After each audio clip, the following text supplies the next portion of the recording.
guys, I hope you're having a fantastic day, and I really hope that it is warm wherever you are.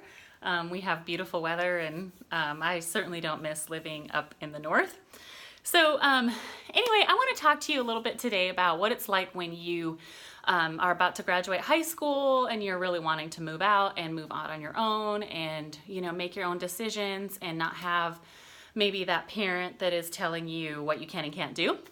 I graduated a semester early, and I remember feeling like I wanted out like now. I wanted to be done like my junior year. I had senioritis in my junior year, and it was very difficult for me to finish, but you know, of course I did. And then I just, you know, I moved out and I moved to a big town and started cosmetology school right away and got a job, and I thought, you know, this is pretty cool. But oftentimes I didn't think about how maybe that would probably have hurt my dad's feelings, especially because we were very close and we spent a lot of time together in high school because we team roped together. And you know, now that my daughter is 18 and she is, you know, embarking on, you know, some things on her own, and I'm so proud of her and proud of both my girls for the young ladies that they are. I want to just offer like a lens for you from my own perspective as a child, not child, teenager, young woman, and parent. And also the perspective that I've had for people that have, you know, sat in my chair all those years with their children, right? Surround yourself with people who are smarter than you. Even though you really, really, really want to make your own decisions, and you should. I'm not saying that you shouldn't. What I'm saying is that with those decisions, make sure that you seek wisdom from other people, because there's really no reason to recreate the wheel, so to speak. Lots of us that have come before you have made some mistakes that we wish we hadn't. I have made some ones that were life-altering that I still have to deal with today. And I was very stubborn. I really wanted to make my own decisions. I'm a pretty strong-willed, driven, very overly driven person. And I didn't slow down enough to ask people's opinions, but I also didn't have a lot of people around me that were older than me, and that's something that you have to seek out.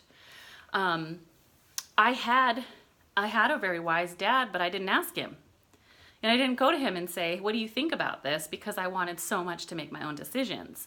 Now, I'm not saying that you need to go and seek out your parents' opinions. I'm just saying that you should try to surround yourself with people that you really respect and think that they're going to tell you the truth. You do not want people to tell you what they think you want to hear. You want people that are going to tell you the hard things, even though it hurts your feelings, but they'll be very kind about it. For the Love of Teenagers was really born because I really wanted you guys to be able to escape the brokenness that a lot of us have had to recover from. Okay, so I went to a Women in Faith conference years and years ago, and I remember sitting there thinking, you know, wow, this is cool.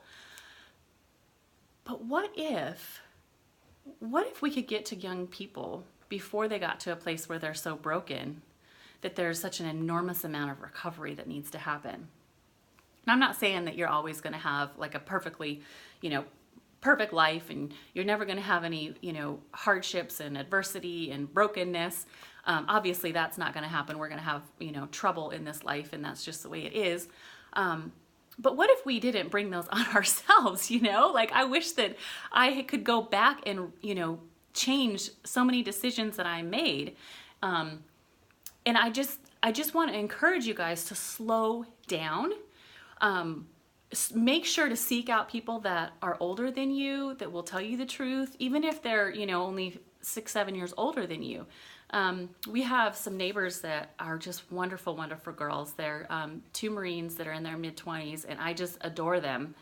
And they really do speak truth to my girls. And what I love about that is, you know, they're close enough to them in age, but they've also been through enough things in life that they can, you know, be like, actually, it's not going to go that way, just so you know. And it's not coming from me. And it's not necessarily even my advice. It's just that it's someone different telling them, listen, you probably ought to think about that, right? Seek those people out. I'm a firm believer that we are the average of the 5 people we spend the most time around, so choose well. I really think you can only afford one person that is not an exceptional person. Only one. And I've told my girls that, Women in particular have a habit of wanting to fix people. That's not our job. But if you do have a person in your life that is just you have a warm, fuzzy, soft spot in your heart for them and you really want to help them, that's great. But you can really only afford one at a time, especially at that age. So make up for it by spending your time with people that are going to be speaking truth to you. And even when you hear something that you don't want to hear, and it's like, I don't want to do that. No one's forcing you to make a decision. What I'm asking you to do is think about it, and don't make decisions until you have peace about it. And if you're kind of at a crossroads where you're like, gosh, I really want to do this, but I know it's not a good idea, then don't do anything. Just hold your position. And over time, you will see how wise that is, because oftentimes we get ourselves into trouble out of haste. You know, we are just like, we just want to go, go, go, go, go. And we don't think about it. We act first, think later. And most of the time it's an act first and go, oh, that was a really bad idea. And I really wish I could go back and change it. And oftentimes you feel like a complete idiot, especially when it comes to people that you date. You know, people know who you date. And sometimes if you're not really careful and you don't choose really wisely, you end up being really ashamed of who you've dated because you didn't stop and think about it, or they were someone that was a fixer. So, and I've done that. You know, I'm a person that always wants to help everybody.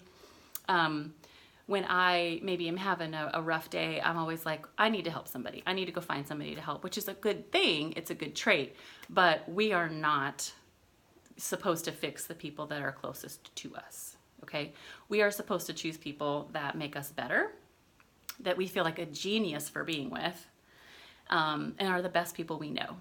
Okay, we're not supposed to pick projects, right? And it's not our job. Okay, we do not have Savior tattooed on our forehead. That's Jesus's job. Okay, so with that, the long way around the barn. Surround yourself with people who are smarter than you, older than you, because they have walked the road, okay? I don't have a lot of friends that are my age because it's like the blind leading the blind oftentimes. I like people that are much older than me. My very best friend is old enough to be my mother. So, you know, just food for thought. There's a lot of brokenness that you can avoid just by asking questions, just by surrounding yourself with people that are smarter than you.